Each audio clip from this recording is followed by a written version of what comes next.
Good morning everyone, welcome back to my another vlog. तो सुबह का टाइम है, सुबह के भी बज रही है 8:30 बजे से करीब मैंने अपने व्लॉग की शुरुआत। ये कल मैंने धोए थे सोफ़े के कवर्स और जिनको मैंने यहाँ अंदर ही डाल दिए थे क्योंकि बाहर का जो मौसम था ना वो इतना ठीक नहीं था। तो ये मतलब पूरी रात हो गई यहीं पर थे, तो ये अभी सूख गए हैं। इनको मैंने रख दिया है हॉल में ही सोफ़े के ऊपर क्योंकि इन्हीं को मुझे फिर से बिछाना है।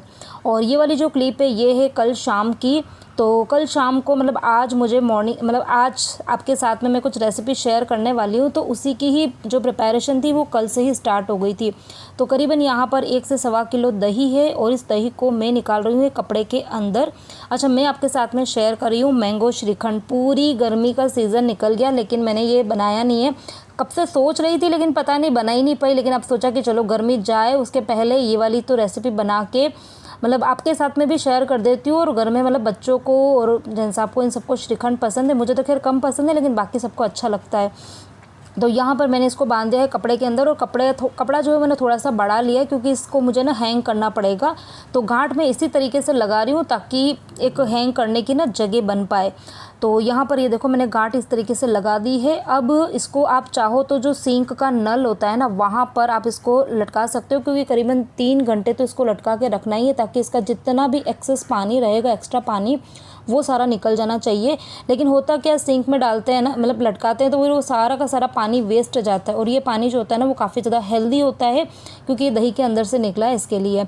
इसलिए मैंने यहाँ पर एक जुगाड़ जो है वो लगाया है। जो छाछ बनाने का जो हैंड ब्लेंडर होता है ना उसको मैंने इस रेक के अंदर जैसे तैसे फंसाया और वहाँ पर इस कपड़े को लगा दिया है और लटका दिया है। सॉरी, अब ये जो पानी है वो इस नीचे वाले बर्तन में इकट्ठा होता रहेगा। और अब इस पानी को फेंकने के बजाय चाहे तो इसको मतलब आटा गूँथेंगे ना तो उसके अंदर यूज़ में ले सकते हैं। तो रोटियां ना बहुत नरम सी बनती है, अच्छी भी लगती है। तो इसीलिए मैंने इस तरीके से करा है। तो इसको बस करीबन 3-4 घंटे तक इसी तरीके से लटका रहने देंगे और फिर उसके बाद में नेक्स्ट जो प्रोसेस होगी वो मैं आपके साथ में शेयर करूँगी बाद में। तो करीबन 4 घंटा हो गया था और ये देखो कितना सारा पानी जो था वो दही के अंदर से निकला है। और ये पानी फिर है ना फेंक देते हैं, इसलिए मैंने इस बाउल के अंदर इकट्ठा करके रखा है। और अब जो शाम को आटा वगैरह लगाऊंगी ना तो इसी के अंदर लगा दूंगी। और अब ये जो दही है ये बन गया अपना हैंग कर्ड जो कि बिल्कुल थिक कंसिस्टेंसी का है। तो उसको मैंने रख दिया फ्रीज़ में। अब आ जाते हैं फिर से आज वाले व्लॉग पर, मतलब आज के दिन। तो सुबह का ही वही टाइम चल रहा है 8:30 बजे का कुछ। और यहाँ पर मैं बनाऊंगी सबसे पहले अपने लिए चाय क्योंकि आज मैंने सुबह से ना चाय नहीं पी, पता नहीं चाय पीने का मन नहीं हो रहा था तो मैंने चाय नहीं पी। बच्चे दोनों मतलब वही उनका जो टाइम रहता है स्कूल चले गए थे और उसके बाद में मैंने बहुत सारे काम तो थे ना वो निपटा भी दिए थे। और खाली व्लॉग की जो स्टार्टिंग है वो मैंने करी है थोड़ी सी लेट। तो सबसे पहले यहाँ पर मैं रखूँगी अपने लिए चाय और गैस की जो फ्लेम है वो बिल्कुल कम करके रखूँगी क्योंकि जब तक चाय बनेगी ना तब तक मैं जो श्रीखंड बनाना है मुझे वो बना दूंगी क्योंकि उसको बनाने में ज़्यादा टाइम नहीं लगता है। हार्डली 3 से 4 मिनट या 5 मिनट मान सकते हो, बाकी इससे ज़्यादा टाइम नहीं लगता। और घर का जो श्रीखंड होता है ना मतलब इतना ज़्यादा अच्छा और इतना टेस्टी होता है ना, एकदम नेचुरल फ्लेवर होता है क्योंकि उसमें हमने कुछ भी मिलावट नहीं करी, कुछ मिलाया नहीं है। क्योंकि बाहर का जो मतलब आप श्रीखंड वगैरह लेके आते हो ना तो उसके अंदर है ना उसको थिक करने के लिए दही को उसमें अरारोट का पाउडर और पता नहीं क्या क्या मिलाते हैं, लेकिन घर का जो बनेगा वो बिल्कुल प्योर बनेगा। तो यहाँ पर ये जो कपड़ा था इसको मैंने मतलब कपड़े सही थी फ्रीज़ के अंदर ही रख दिया था क्योंकि मुझे आज बनाना। आप चाहो तो मतलब तुरंत इंस्टेंट भी बना सकते हो। इंस्टेंट मतलब 3 से 4 घंटा हैंग करने के बाद में आप तुरंत प्रोसेस स्टार्ट कर सकते हो, लेकिन मुझे आज बनाना था इसके लिए मैंने फ्रिज में रख दिया। और कंसिस्टेंसी आप देख सकते हो कि बिल्कुल यहाँ पर टाइट है। जैसे आप जो विप्ड क्रीम अगर केक वगैरह बनाने के शौकीन हो, घर पे बनाते अगर होंगे तो आपको पता होगा कि विप क्रीम जो होती है वो बिल्कुल टाइट होती है, तो बिल्कुल उसी कंसिस्टेंसी की है। अब यहाँ पर मैं मैंगो श्रीखंड बना रही हूँ तो मैंगो की तो ज़रूरत होगी ही, तो मैंने यहाँ पर लिया है केसर वाला मैंगो। आप कोई भी मैंगो ले सकते हो लेकिन अगर केसर वाला मैंगो रहेगा तो उसका टेस्ट बहुत ही अच्छा आता है क्योंकि इसकी जो खुशबू और टेस्ट होता है ना वो बहुत ही स्ट्रॉन्ग खुशबू इसमें आती है केसर मैंगो के अंदर। तो इसीलिए मैंने यहाँ पर केसर मैंगो लिया है, छील लिया है, छोटे छोटे से पीस कर लिए हैं। और अब इसको मैं मिक्सी के अंदर डाल के इसकी फाइन सी प्योरी बनाऊँगी। और कहीं कहीं पर छोटे छोटे से अगर पीस रह भी जाते हैं तो कोई दिक्कत की बात नहीं क्योंकि वो श्रीखंड जब खाएंगे ना तो बीच में छोटे छोटे से पीस आते हैं तो वो खाने में बड़े टेस्टी लगते हैं। आप चाहो तो उसको बिल्कुल फाइन वाली प्योरी भी बना सकते हो। अब उसके बाद में बढ़ते हैं नेक्स्ट प्रोसेस की तरफ। तो थोड़ी सी इसमें हमको स्वीटनेस डालनी पड़ेगी, कम ही डालनी है क्योंकि मैंगो अपने आप में मीठा ही होता है, केसर वाला मैंगो। और यहाँ पर मैं पाउडर शुगर मिला रही हूँ। पाउडर शुगर ये जो देसी वाली खांड आती है ना, बीच में मैंने जो ठंडाई बनाई थी उसके लिए मैं देसी खांड लेकर आई थी, और ये वही वाला पाउडर है, तो इसका बहुत ही अच्छा टेस्ट आता है, तो मैंने वो डाल दिया। और उसके बाद में डाला है इसके अंदर इलायची का पाउडर, जो कि बहुत ज़्यादा ज़रूरी है डालना, अच्छा टेस्ट आता है। अगर इलायची का पाउडर मतलब नहीं पसंद करते हो तो आप केसर के स्ट्रेन भी डाल सकते हो, लेकिन कुछ ना कुछ फ्लेवर के लिए आपको डालना है तो अच्छा टेस्ट आएगा, बिल्कुल मार्केट जैसा। अब उसके बाद में अब इसको हमको अच्छे से फेंटना है, अच्छे से ब्लेंड करना है। अगर आपके पास में ये बीटर नहीं है तो आप जो हैंड ब्लेंडर होता है ना, आप उससे भी कर सकते हैं। मिक्सी के अंदर नहीं चलाना है, मिक्सी में चलाओगे तो आपका पूरा श्रीखंड ख़राब हो जाएगा, बिल्कुल पतला पानी जैसा हो जाएगा, तो वो चीज़ नहीं करनी है। आप जो हैंड ब्लेंडर होता है उससे कर सकते हो, नहीं तो आप चम्मच की हेल्प से भी उसको कंटिन्यूस हिलाओगे, थोड़ा सा टाइम ज़्यादा लगेगा लेकिन परफेक्ट बन जाएगा। मेरे पास में बीटर था, तो बीटर से क्या होता है कि जो काम में आपको 10 मिनट लगने वाले हैं वो आपके 1 से 2 मिनट में हो जाते हैं। तो हार्डली 1-2 मिनट मैंने चलाया और यहाँ पर ये बिल्कुल फ्लफ़ी हो गया था, बिल्कुल फ्लफ़ी, जैसे व्हिप्ड क्रीम होती है ना, बिल्कुल लाइट फुली सी वैसी हो गई थी, वैसा हो गया था। ये दही देख के लग भी नहीं रहा था कि ये व्हिप्ड क्रीम है या दही है। उसके बाद में जो मैंगो का पल्प था वो मैंने इसके अंदर ऐड कर दिया है। मैंने यहाँ पर सिर्फ 1 मैंगो का पल्प लिया है, आप चाहें तो 2 मैंगो का पल्प भी ले सकते हैं। और उसके बाद में वो डालने के बाद में भी इसको 1 मिनट के लिए हम चलाएंगे बीटर को, ताकि वो अच्छे से अंदर मिक्स हो जाए दही के अंदर। तो बस इतना ही टाइम लगता है, बहुत ही जल्दी यहाँ पर बनकर मेरा श्रीखंड रेडी हो गया। आप चाहें तो इसको अभी तुरंत सर्व कर सकते हैं, लेकिन मैं इसको सर्व करूँगी शाम को, इसलिए मैंने इसको रख दिया अभी हाल फिलहाल में। कुछ देर में फ्रीज़र में रखूँगी, उसके बाद में इसको फ्रीज़ के अंदर शिफ्ट कर दूँगी।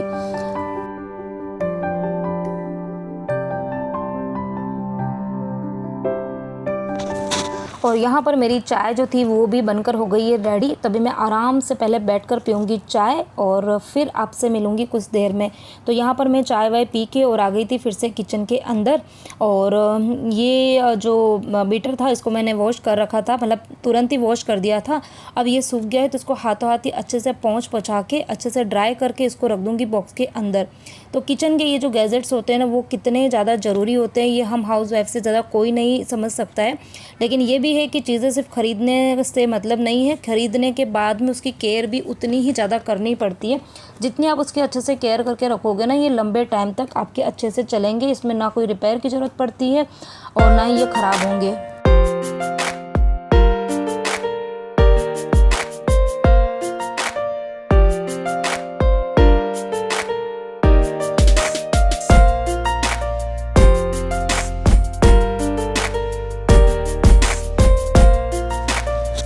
यहाँ अब मैं आपसे मिल रही हूँ सीधे नेक्स्ट डे मॉर्निंग, क्योंकि उसके बाद में मैं कुछ भी शूट नहीं कर पाई थी, क्योंकि मेरा जो ट्राइपॉड था ना वो मतलब फिर से गिर गया था। क्योंकि वो एक बार टूट जाता है ना, तो टूटने के बाद में फिर वो ना इतना अच्छे से वर्क नहीं कर पाता है, और इसीलिए आजकल मेरे जो व्लॉग्स हैं ना वो डेली नहीं आ पाते हैं। और अब मैं सोच रही हूँ कि मैं नया ना ऑर्डर कर ही देती हूँ, क्योंकि इसकी वजह से मुझे ना व्लॉग में बहुत ज़्यादा दिक्कत होने लग गई है। और जब वीडियो शूट करते हैं तो बिना ट्राइपॉड के मतलब कर तो लेते हैं, लेकिन इतना अच्छे से पॉसिबल नहीं हो पाता, क्योंकि हर एक एंगल से या हर एक चीज़ शूट करनी होती है ना, तो हाथ में लेके, क्योंकि वीडियो शूट भी मुझे ही करना है, उसको एडिट भी मुझे ही करना है और सब कुछ मुझे ही करना होता है। तो इसीलिए ट्राइपॉड की ज़रूरत बहुत ही ज़्यादा मतलब मुझे लगती है। तो सोच रही हूँ कि मुझे नया ऑर्डर करना ही पड़ेगा। तो यहाँ पर ये सुबह का टाइम ही हो रहा था, बच्चे स्कूल वगैरह चले गए थे और उनके जाने के बाद का ही ये वीडियो है। और उसके हाँ, तो अभी मैंने क्या करा था भूल गई। हाँ, मौसम इतना अच्छा हो रहा था सुबह, मतलब उठी थी ना तब से ही। तो बच्चे जब तक स्कूल नहीं जाते हैं तब तक तो इतना गोच पोच हो जाता है कि कुछ भी पता ही नहीं चलता है। मतलब रोबोट की जैसे हम दौड़ते रहते हैं, कभी किचन में कभी बाहर, और वही बच्चों का टिफ़िन बनाना, उनको रेडी करना और उनके आगे पीछे भागना पड़ता है, ताकि उनकी बस जो है वो मिस ना हो जाए। और जब बच्चे एक बार स्कूल चले जाते हैं तो उसके बाद में फिर हमको पता चलता है कि हाँ भाई, हम भी इस घर के अंदर रह रहे हैं, इस घर का हिस्सा हैं। तो उनके जाने के बाद में बस फिर मैंने अपने लिए चाय बनाई थी, और चाय बनाने के बाद में मौसम इतना अच्छा हो रहा था ना, तो ऐसा लग रहा था कि कुछ भी काम ना करे, बस बैठ जाऊँ आराम से बालकनी में। लेकिन फिर यही है कि लेट हो जाता है काम का। तो चाय मैंने बनाई और चाय पीते पीते ही मैंने भिंडी साफ़ कर दी थी। तो बस चाय भी पीना हो गया था, भिंडी भी साफ़ हो गई थी। और उसके पहले मैं कुकर के अंदर दाल चढ़ा के गई थी। मसूर, जो साबुत मसूर होते हैं ना, वो मैंने चढ़ा दिए थे। तो जब तक भिंडी साफ़ करी और चाय पी, तब तक मसूर जो थे वो भी बॉईल हो गए। तो बस अभी जैसे ही किचन में आई हूँ तो आते में ही सबसे पहले मैंने दाल को ही तड़का लगाया। और जिस कढ़ाई में दाल को तड़का लगाया था उसी ही कढ़ाई के अंदर मैंने भिंडी की सब्जी भी चॉप क्या कर दी, क्या बोल रही हूँ उसको भी मैंने तड़का लगा दिया। तो यहाँ पर दाल जो है वो बनकर रेडी हो गई है। आटा मैंने लगा ही दिया था पहले, और क्या करा था, हाँ चावल जो थे वो मैंने भिगो के रख दिए हैं। तो यहाँ पर बस आटे को ढक के रख दूँगी। दाल को मैंने कुकर से एक छोटे बर्तन में शिफ्ट कर दिया है। तो सुबह मेरा जो काम करने का तरीका होता है ना, वो मतलब ऐसा ही रहता है। कई बार मुझे कमेंट भी आते हैं कि जो बहुत सारी हाउसवाइफ होती है ना, उन सबके काम करने का तरीका मेरे जैसा है। तो मुझे कमेंट करती है कि हमारे भी काम करने की जो मतलब मॉर्निंग की जो रूटीन होती है वो इसी तरीके की होती है। तो मुझे पता है सबकी ऐसे ही होती है। किसी की थोड़ी बहुत हो सकता है ऊपर नीचे हो जाए, या फिर जो जॉब वगैरह जाती है तो उन लेडीज़ों को और भी जल्दी फटाफट काम करने पड़ते हैं, तो ऐसा कुछ होता है। या फिर किसी के घर के अंदर हाउस हेल्पर आती है तो फिर वो हाउस हेल्पर का वेट करते रहते हैं। लेकिन हाँ, मोस्ट ऑफ का जो काम करने का जो वे होता है और रूटीन जो होती है वो मेरे जैसी होती है। तो मुझे अच्छा लगता है जब वो मुझे कमेंट करते हैं। तो यहाँ पर खाना जो था वो मेरा पूरा ही बन गया था, और अब जितनी भी चीज़ें हैं जिनको मुझे पहुँच के रखनी है कैबिनेट्स के अंदर वो मैंने रख दिए। सारे बर्तन जो है वो मैंने किचन में सिंक में इकट्ठे कर दिए हैं। और जो कैसरोल था वो मैं रात को नहीं साफ़ करती हूँ, मॉर्निंग में ही करती हूँ, क्योंकि रात को कुछ एक आध रोटी वगैरह ना बच जाती है। तो वो मैंने जैसे ही देखा तो उसके अंदर 3 पराठे पड़े थे। एक्चुअली रात शाम को रोटी बनाई थी ना, तो आटा थोड़ा सा एक्स्ट्रा लग गया था। और जब भी शाम को आटा एक्स्ट्रा लग जाता है ना, तो मैं आटे को फ्रीज़ में कभी नहीं रखती, उसके पराठे बना देती हूँ। तो पराठे जो होते हैं ना वो मॉर्निंग में खाने में बड़े अच्छे लगते हैं। और आज तो मैंने भिंडी की सब्ज़ी बनाई, तो भिंडी की सब्ज़ी के साथ में तो पराठे बहुत ही ज़्यादा टेस्टी लगते हैं, स्पेशली ठंडे पराठे।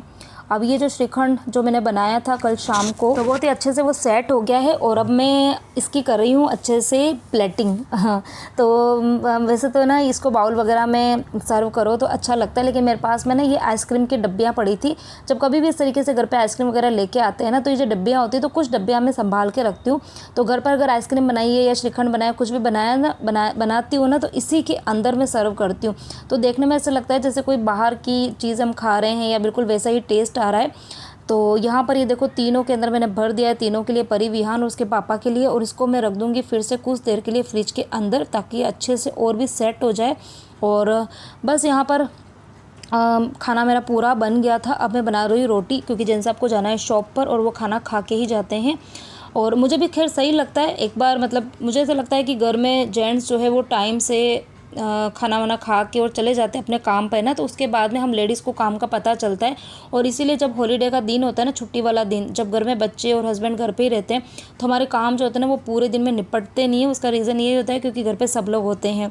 तो इस बात से कौन कौन रिलेट कर पा रहा है मुझे कमेंट ज़रूर करना। और यहाँ पर मैंने उनके लिए थाली सजा दी है। भिंडी की सब्ज़ी है, मसूर है, और श्रीखंड है, होममेड श्रीखंड, मैंगो श्रीखंड, और रोटी है। तो यहाँ पर मैं गैस जो था वो बंद करके यहाँ पर आके बैठ गई हूँ। रोटी बनानी बाकी है, लेकिन मुझे इनका रिएक्शन जो था वो देखना था। तो इनको ऐसा लग रहा था कि शायद ये आइसक्रीम है, क्योंकि आइसक्रीम की डब्बी है ना, तो इनको लगा कि खाना खाने के बाद खाना है। तो मैंने बोला एक बार आप टेस्ट करो। तो जैसे उन्होंने ढक्कन खोला तो बोले ये आइसक्रीम तो नहीं है, क्योंकि थोड़ी सी लूज़ थी ना, टेक्सचर इसका थोड़ा लूज़ था। फिर उन्होंने टेस्ट करते में इनको पता चल गया था कि मैंगो श्रीखंड है।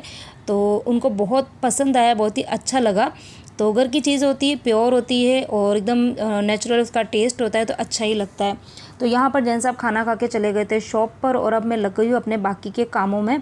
तो सबसे पहले तो मैं बर्तन जो है वही साफ़ करूँगी, और ये बर्तन जो है वो दूसरी बार के साफ़ हो रहे हैं। सुबह मैंने बच्चों को जो टिफ़िन वगैरह बनाया था और जो चाय दूध करी थी, वो बर्तन मैंने मॉर्निंग में साफ़ कर दिए थे।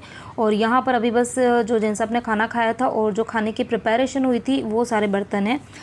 तो इसी तरीके से मेरे काम जो चलते रहते हैं। तो बर्तन साफ़ करूँगी, और उसके बाद में, हाँ, बर्तन साफ़ करने के बाद में और कुछ बर्तन निकलते हैं। ये एक तो तवा हो गया, और चकला बेलन हो गया, और जो गैस के ऊपर के जो स्टैंड होते हैं ना ब्लैक वाले, वो। तो मुझे ये भी किसी ने पूछा था कि ये आप मतलब जितनी बार रोटी बनाते हो उतनी बार साफ़ करते हो क्या? तो जितनी बार रोटी बनाती हूँ तब तो मैं नहीं बोल सकती हूँ आपको, लेकिन हाँ, दिन में 2 बार ज़रूर साफ़ होते हैं। सुबह जब खाना बन जाता है तब मैं ये सब साफ़ करती हूँ, और शाम का जब खाना बन जाता है तो उसके बाद में मैं ये चीज़ें जो है वो ज़रूर साफ़ करके रखती हूँ। इसीलिए तो बस ये वाला हो जाएगा। उसके बाद में फिर मैं किचन की क्लीनिंग का काम जो है ना वो स्टार्ट करूँगी।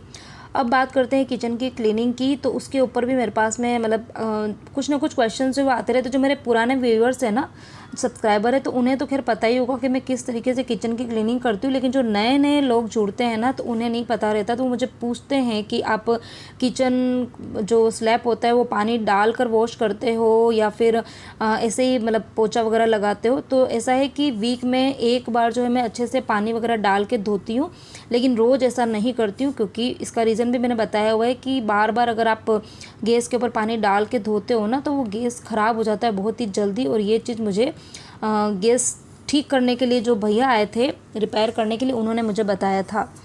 तो स्टार्टिंग जो होती है वो इस कॉर्नर से ही होती है। यहाँ पर ये छोटी सी मैंने रेक रखी हुई है, इसके अंदर जितनी भी चीज़ें उनको मैं रोज़ पोंछती हूँ, क्योंकि काम करते करते कई बार आटे के हाथ जो है वो हमसे ही लग जाते हैं। तो सारी शक्कर, चाय पत्ती, नमक का डब्बा, तेल घी का डिब्बा, तो उनको मैं बहुत अच्छे से पहले साफ़ कर देती हूँ। उसके बाद में जो रेक है उसको भी मैंने एक बार गीले कपड़े से अच्छे से पोंछ दिया है। और फिर जितने भी बची हुई सब्जियां थी, क्योंकि अभी मेरा, परी, विहान, हम तीनों को खाना खाना बाकी है, तो जितनी भी सब्ज़ी बची हुई थी, दाल बची थी, चावल वगैरह, ये सब मैंने छोटे बर्तन में खाली करके और उस कॉर्नर में जमा दिए हैं। और उसके बाद में फिर मैं बाकी का जो स्लैब है वो क्लीन करती हूँ। और मेन स्लैब क्लीन करने के बाद में फिर मैं जो सर्विस प्लेटफॉर्म है उसकी क्लीनिंग करती हूँ। और उसको मैं वॉश हमेशा करती हूँ, मतलब सुबह के टाइम तो मैं वॉश करती हूँ, क्योंकि ये जो पार्ट होता है ना, ये हमेशा गीला रहता है, क्योंकि यहाँ पर मैं बर्तन वगैरह साफ़ करती हूँ। आटा लगाने का काम भी मैं मोस्ट ऑफ इसी स्लैब पर करती हूँ, तो इसको मैं पानी डाल के हमेशा धोती हूँ।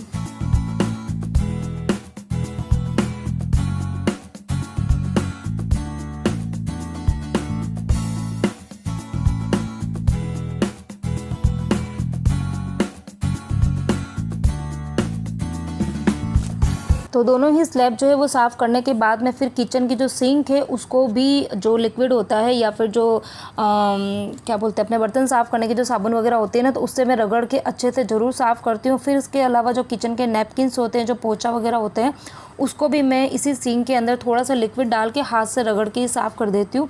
और बाकी फिर वीक में कभी एक बार मुझे ऐसा लगता है कि बहुत ज़्यादा गंदे हो गए हैं, तो जो किचन क्लॉथ होते हैं, मतलब ये नैपकिन वगैरह होते हैं खाना बनाने में जो काम में आते हैं, तो उनको तो मैं डाल देती हूँ वॉशिंग मशीन के अंदर। और बाकी ये पोछा वगैरह होता है उसको मैं गर्म पानी में थोड़ा सा खाने का सोडा और लिक्विड वगैरह डाल के उनको वॉश कर देती हूँ। ये मैं वीक में कभी एक आध बार ही करती हूँ, क्योंकि बहुत ज़्यादा गंदे होते नहीं, क्योंकि मैं दिन में 2 बार अच्छे से धो देती हूँ। उसके बाद में जितने भी कैबिनेट्स होते हैं, ऊपर वाले नीचे वाले, इनको भी मैंने अच्छे से साफ़ कर दिया। और लास्ट में इस पोछे को अच्छे से धो के उसको सुखा दूँगी। और सुखाना इसका बहुत ज़रूरी है, नहीं तो फिर ये ना चिकने होने लग जाते हैं और बहुत ही ज़्यादा इनमें से आती है स्मेल। तो हार्डली 30 मिनट्स जो है वो मेरे किचन की क्लीनिंग में रोज़ लगता है मिनिमम।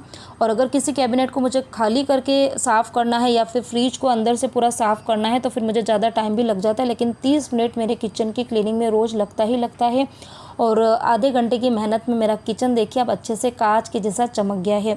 तो इस वीडियो को करती हूँ यहीं पर एंड। उम्मीद करती हूँ आपको मेरा आज का वीडियो अच्छा लगा होगा। अच्छा लगा तो वीडियो को लाइक शेयर करना